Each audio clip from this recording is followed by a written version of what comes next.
মসজিদে যাওয়ার প্রতিটি কদমে নেকি এবং ফেরেশতাদের বিশেষ দোয়া পাওয়ার উপায় কি? এ বিষয়টি বর্ণিত হয়েছে সহিহ বুখারী গ্রন্থের 647 নম্বর হাদিসে। আবু হুরায়রা রাদিয়াল্লাহু আনহু হতে বর্ণিত, তিনি বলেন, আল্লাহর রাসূল সাল্লাল্লাহু আলাইহি ওয়াসাল্লাম বলেছেন, কোনো ব্যক্তি জামাতের সাথে সালাতের সওয়াব তার নিজের ঘরে ও বাজারে আদায়কৃত সালাতের সওয়াবের চেয়ে 25 গুণ বাড়িয়ে দেন।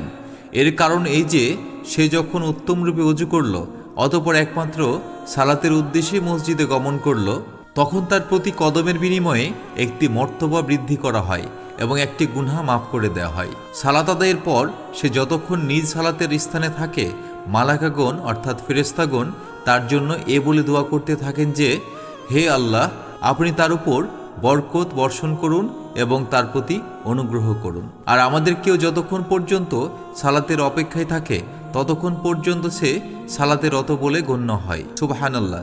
সালাতের জন্য অপেক্ষা করা ও সালাতের সওয়াব পাওয়া সমান। আল্লাহ আমাদের এই ফজিলতগুলো লাভের তৌফিক দিন। আমিন। জাযাকাল্লাহু খাইরান।